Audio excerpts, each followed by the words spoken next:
Thank you. Welcome. Saves me doing the job of introducing myself. That's great. Thanks for that. So let's just see how we are going. I had a trouble with this one at our sales kickoff. We ended up jumping 10 slides ahead. That was a bit of a panic, but there we go. So we'll skip over the agenda and we'll just get straight in because I know we've got quite a short amount of time on this one.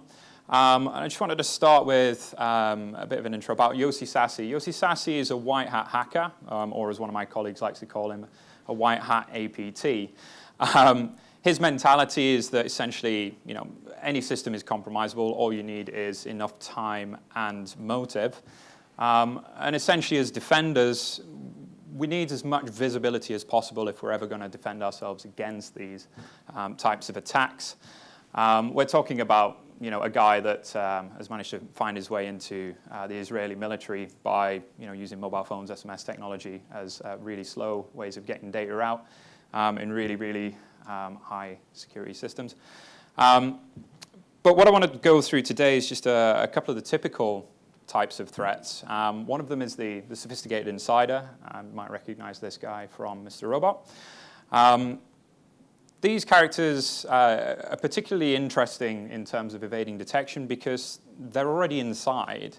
They already have knowledge of the systems. They already have the ability to log on to a device within the network within normal business hours. There's no unusual behavior in that sense. Quite a lot of times they've got the ability to create shadow accounts or gain access to them, but more on that later. And quite a lot of their activity can be hidden behind them just doing their normal daily job. And because they're in there already with legitimate reason, they've got an opportunity to go nice and low and slow and evade detection that way too. The other kind of attacker, this is Hackerman from Kung Fury. Very interesting film if you haven't seen that before. We're thinking about more the external hackers who can often have sophisticated ways of getting inside the network and often just live off the land, so use the tools that are already there for them.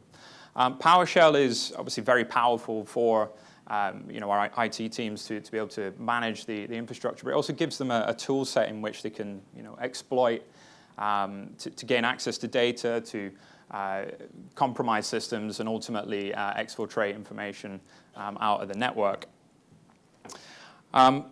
So have you ever seen this before come up? I know that many times in the past we've had this pop up when you log into Outlook maybe. You think you just need to pop in your credentials. Well, it's very easy to recreate this within PowerShell. With a couple of lines, if not even one, we can present up a nice and easy credential pop-up. Have our users input their details, and we can get that information pretty quick and easy. So, we don't have to do anything too complex, and already we can start to gain information such as a user's password. And realistically, it's not something that we can block too easy because of the fact that PowerShell is necessary for the underlying of the Windows OS. If we go through a particular attack that we've detected recently, here we've got a savvy insider. So it's an engineer who's, they've got a powerful machine that they can use. They want to get as many corporate secrets as possible. They compromise a service account that already has admin credentials, meaning that they can gain access to the data that they need. They use their personal workstation to crack the account passwords. And then using that, they can look for the confidential data that they want and then ultimately exfiltrate that through something as simple as a personal Gmail account. If I step through, if it's going to go next. There we go. So we first start off by detecting any accounts that have services associated with them. So they have a service principal name associated with this account. These are interesting because they also have the ability to request these service tickets. So as a user, you need to request a service ticket to access this service and ultimately gain authorization. What we're doing here is grabbing these tickets so that then we can use them later to try and compromise the account because these are encrypted with the password of that account. So the next thing, let's find out, well, which of these accounts are interesting to us, which ones are a member of domain admins in this case. And then we can decide which one of these accounts we want to brute force offline. So because we're doing this offline, we don't have to worry about the fact that this account's going to get locked because it's all done on this machine right here. Once we've got access to the account, we can utilize PowerShell again through something here, a simple scripted file crawler, to look for a key term or phrase that we find interesting and scan through the network to find those documents. In this case, we made it even easier because we download those files to a local directory, even put more security on there than it has on the system by adding a password to that zip file. And then ultimately, we can masquerade our activity through the proxy by even using this account further still to upload and exfiltrate this data through something as simple as Gmail. Another approach to exfiltrating data, although a little bit slower, is to use DNS tunneling. So just essentially creating these kind of convoluted domain names in a way, but causing an upstream DNS request, which means we can then pick that up at our compromised system, at our CNC system. Interestingly, there is a security vendor who's present that uses this as a method of exfiltrating their data to gain further insight about your environment and therefore benefit and secure further customers out in the field. I won't say who, but if anyone wants to know, I will tell them after. But ultimately, it's just made up of these different payloads, and then the attacker's domain is used as a way of getting this information out, or indeed back in if needs be. So if we look at this particular attack scenario, what sorts of things could we have spotted? Well, there's the ticket harvesting attack at the front end within AD. We're then seeing this service account logging onto a machine that we associate with a personal user, so Jim's PC and this kind of little note here. We then spot this strange data access. So we're talking about a service account, so a specific type of account, accessing sensitive data in an abnormal way to what we wouldn't expect.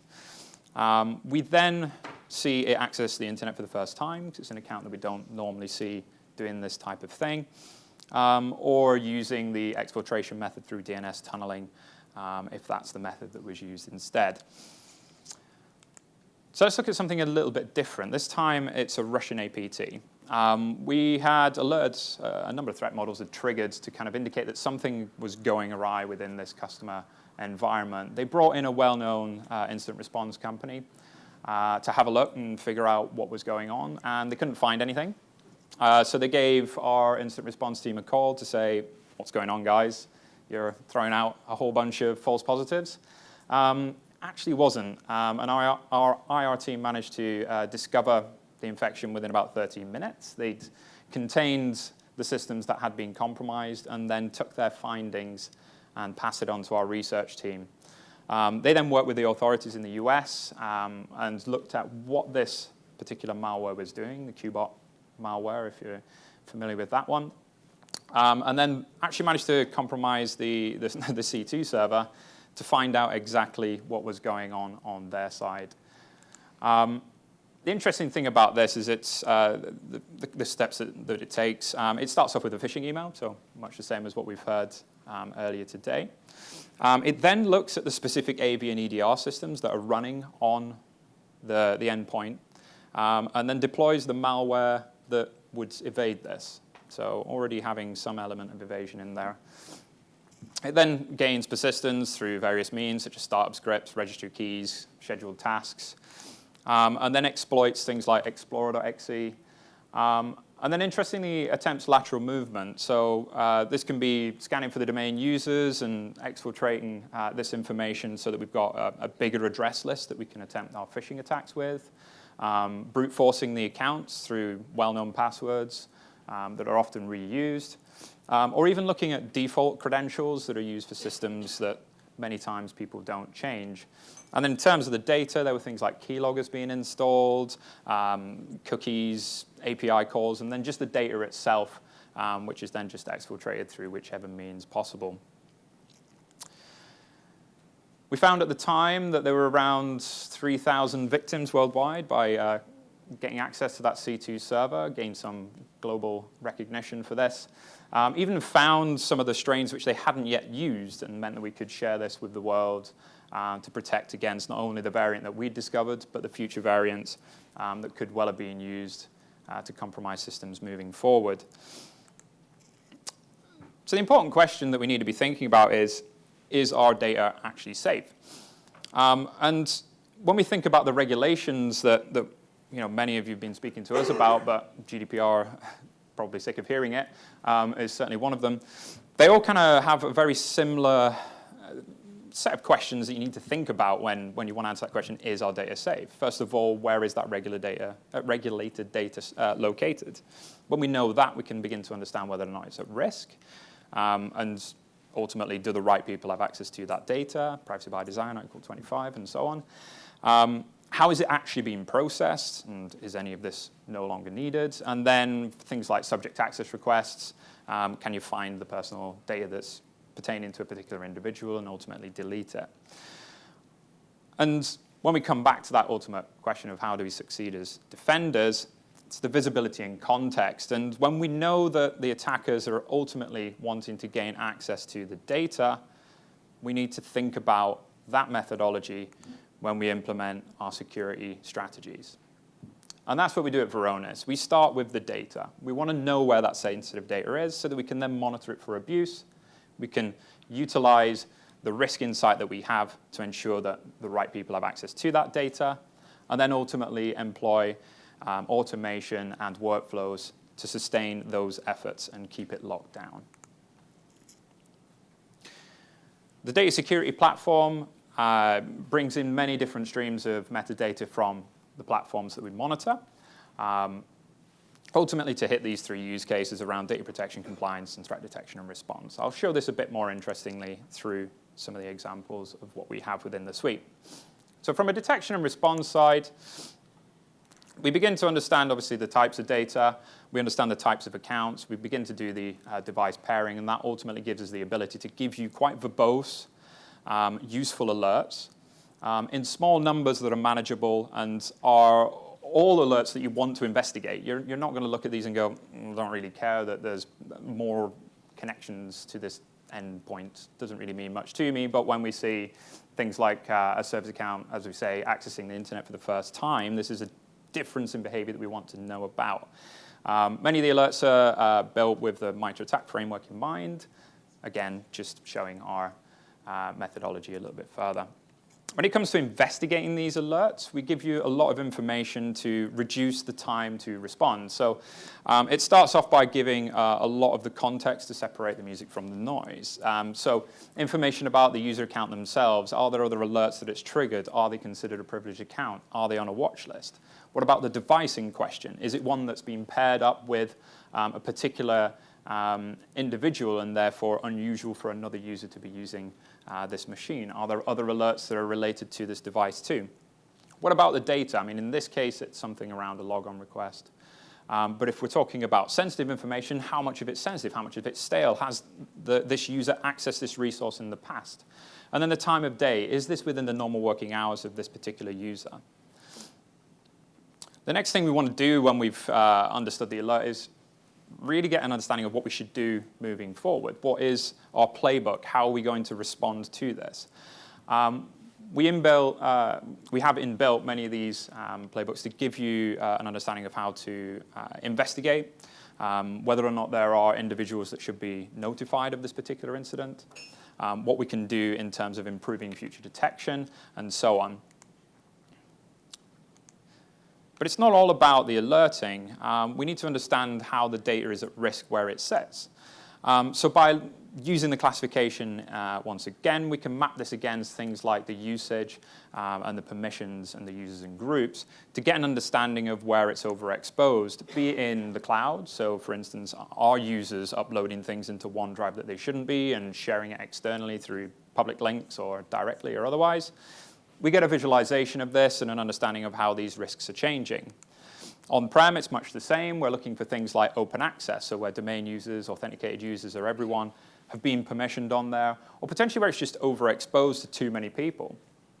When we understand the risks, we then get an ability to reduce them because we get to prioritize the things that matter to us the most. This time, what we're doing is utilizing the audit trail rather than in a reactive way, in a proactive way. So we want to know if we take away, for instance, this everyone permission and we replace it with this legal group, what's going to be the impact? Is there anyone outside of this that we've forgotten about? Or maybe we just want to get rid of the global access at scale. We can use automation using our automation engine to just pull this out and create new groups where necessary to maintain that business continuity, but reduce the risk effectively. And what we want to do when we reduce that risk is evidence that success and ensure that it maintains in that low state. And one of the best ways of doing this is by giving custodians, giving access to our data owners so that the IT team, who are the custodians, can relinquish that, that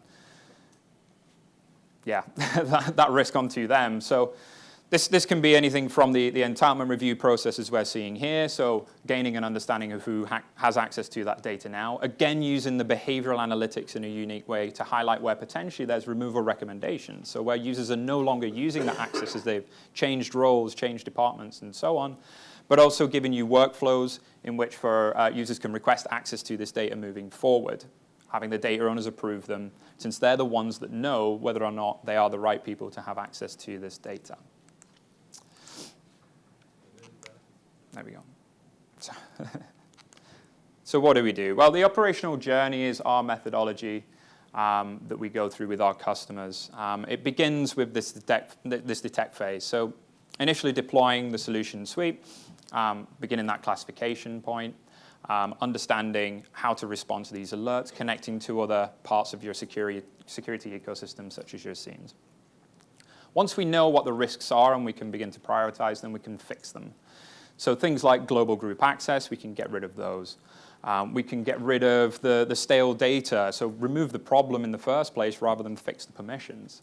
And once we get this risk down, if it doesn't change automatically, there we go, we can then begin to simplify the structure so that we can involve those data owners. This might begin with things like reporting, but ultimately we want to implement as much automation as possible, be this through the removal of stale data or quarantining sensitive information that shouldn't be in our public areas or on our file systems at all. If we don't want PCI data on our file system for our PCI compliance, let's just get rid of it.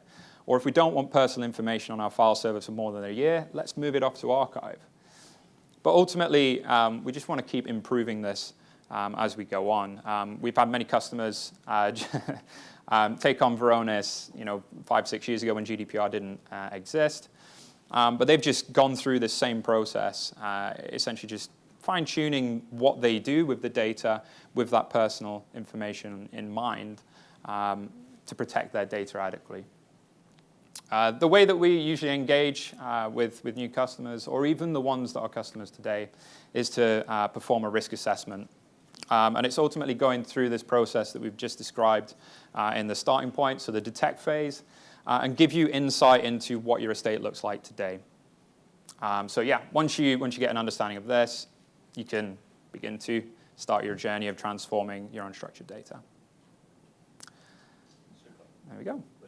Thank you very much.